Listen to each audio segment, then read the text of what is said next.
Magandang araw kaibigan! Tuloy po kayo sa Felicidad's Channel. Sa mga kwento ng buhay at pag-ibig na hinalukay sa natatagong baul ni Felicidad. Pero bago po tayo magpatuloy, huwag niyo pong kalilimutan na i-like ang video, i-subscribe ang channel, at i-click ang notification bell para lagi kayong updated sa mga parating pa na upload.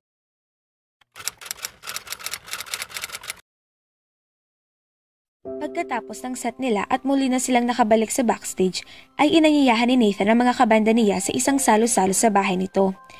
Tradisyon na kasi nila iyon sa tuwing matatapos ang kanilang mga concert, kahit na hindi pa nila iyon solo concert at may kasama silang ibang mga banda. Kung hindi isang special dinner ay isang victory party ang palaging ginaganap sa mansion ni Nathan.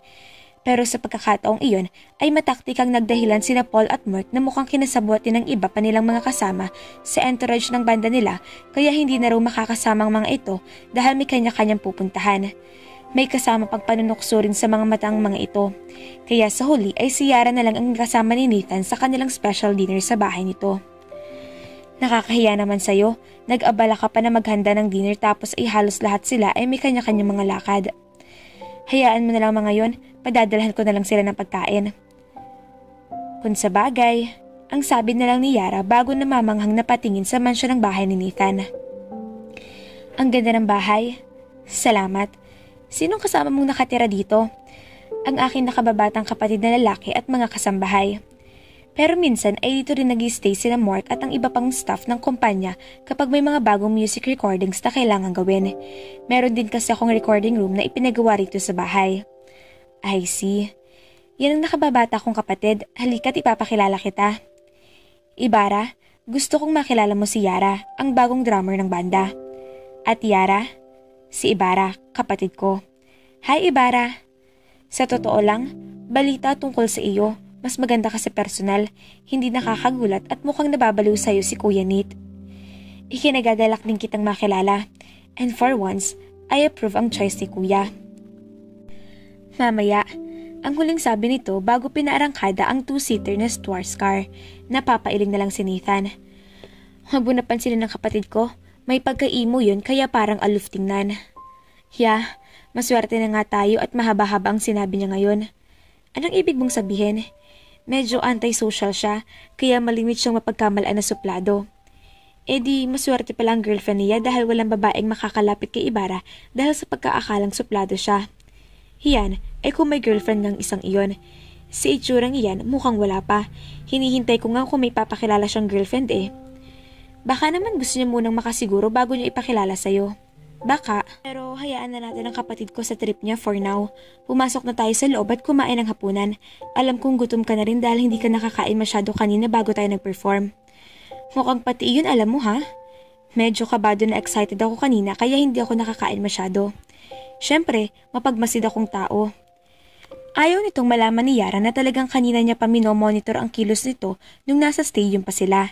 Baka kasi isipin nito na may pagka-stalker siya pero ang totoo ay hindi lang talaga niya maiwasan na pagmasan at alamin ang mga ginagawa nito.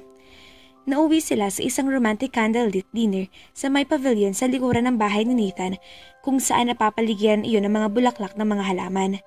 Meron din doong man-made waterfalls kung saan ang pinag-aagusan nun ay may iba't ibang kulay na koi fishes. Merong iyong Japanese style na tulay papunta sa pavilion kung nasaan sila. Imbis kasi na nasa napakalaking dining room sila ng mansyon, kumain ay doon na lang ipinahanda ni Nathan sa pavilion ang dinner nila. Kaya mas mukhang romantic at intimate iyong tingnan. At para may background music rin sila at pinatugtog ni Nathan ang MP3 nito na kasalukuyang tugtog ay isang romantic instrumental music na nagmumula sa isang piano. Bahagyang ikiniling ni Yara ang mukha niya nang ma-recognize niyang instrumental version ng isang album ng banda nila na kasalukuyang tumutugtog. Familiar talaga ang musikang iyan.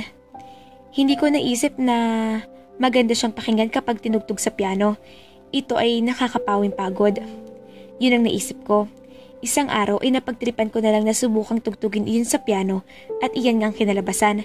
Kaya kapag medyo tensyonado ako at gusto ko mag-relax, iyan ang tinutugtog ko kaya naisipan ko rin na i-record at iyan na nga.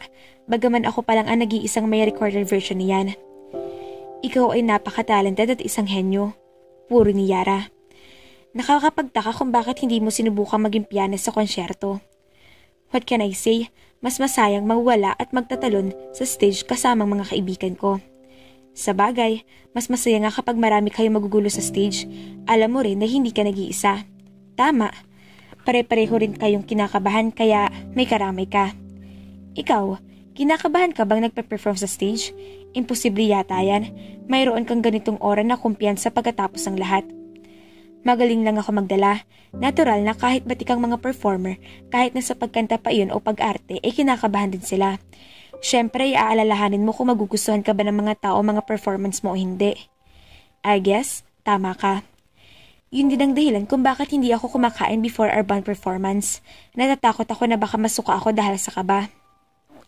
Kaya ay dapat ay kumain ka naman ng marami pagkatapos ng performance natin para hindi ka lalong malipasan ng gutom at manghina.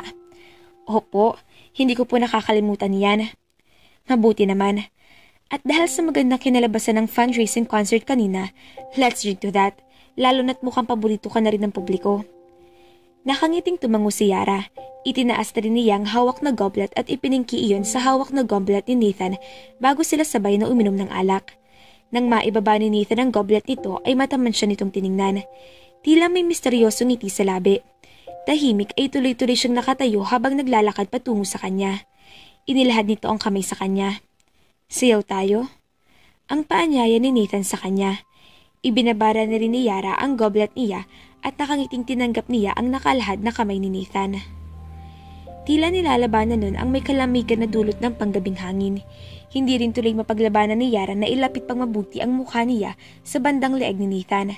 Halos hilutin na niya ang leeg nito, ngunit pinipilit niyang huwag. Sa isiping iyon ay hindi niya mapigilan ng mapangiti, kaya naman nagtaas siya ng paningin para sulyapan ito kahit sandali. Only to find out na nakatingin din pala si Nathan sa kanya na may isang bagay na katulad ng pagnanasa at pagsintas sa kanyang makasalanang napakarilag na mga mata. Hinalikan siya ni Nathan ng dahan-dahan at nang maramdaman nitong wala siyang pagtutol sa paghalik sa kanya, sinimulan niya itong halikan ng malalim at mapusok. Hindi na rin naiwasan ni Yara na mangunyapit pang lalo sa pagkakaikot ng braso niya sa balikat at batok ni Nathan. Daan upang lalo siyang mapalapit dito, habang si Nathan naman ay lalo pa siyang hinapit pang lalo. Kukunin ko lang yung phone. Walang ganang sabi ni Nathan sabay bitaw sa kanya para sagutin ang cellphone niya. Yeah. Ang tanong nito sa kabilang linya na hindi tiningnan kung sinong tumatawag sa screen. Nathan, si Pelaya. Pelaya, may kailangan ka? Gusto ko lang magtanong kung bakit bigla yatang na-postpone ang celebration dyan sa bahay ninyo. Tinext kasi ako ni Paul na at iyon ang sinabi niya sa akin. Hindi naman napigil ni Nathan na mapangiti ang nakahulugan sa harap ni Yara nang makita nito ang reaksyon niya. Last minute change ng plano lang talaga. Nagkataon na may kanya-kanyang lakad din sina Paul. Lahat sila? Seems like it. Okay lang rin naman sa akin iyon at makakapagpahinga ko ng mas maaga. I see. Well, I guess magse-celebrate na lang tayo some other time. Good night, Nathan. Bye, Pelaya. Meron bang problema? Wala. Mausisa lang si Pelaya kung bakit hindi natuloy ang celebration dito sa bahay. Ngumisi si Yara. Muli niyang ipinaikot ang braso sa balikat ni Nathan. Natuloy naman, di ba? Iyon nga lang, para lang sa dalawa ang naging celebration. Aha. Sang-ayon ni Nathan. Pero bago pa maglapat ang kanilang mga labi ay ginulantang naman sila ng napakalakas na kulog at idlat. Hindi nila naiwasang mamulagat at muling maghiwalay. Humalakak si Nathan habang sinusuklay ang kanyang buhok. Mukhang pati ang kalingitan ay kontras sa pampublikong pagpapakita ng pagmamahalan natin, ha? Mukhang malakas ang darating na ulan ngayong gabi. Halika na nga sa loob at baka maulanan pa tayo rito at mauwi pa sa sakit. Kaya magkahawak kamay na tinalunto nila ang pathway pabalik sa loob ng mansyon, habang si Yara ay muling pasimpleng kinikilig. Hinalikan siya ni Nathan at kahit na medyo nabitin siya ay masaya pa rin siya. Ibig bang sabihin nun ay may damdamin na rin ito sa kanya? Hindi naman siguro siya halikan nito kung wala itong espesyal na nararamdaman, di ba? Lume-level up na ba ang relasyon ni Yara at Nathan, mga ka-felicidad? From avid fan to band member. Ano na ang next? Lover na ba? Abangan!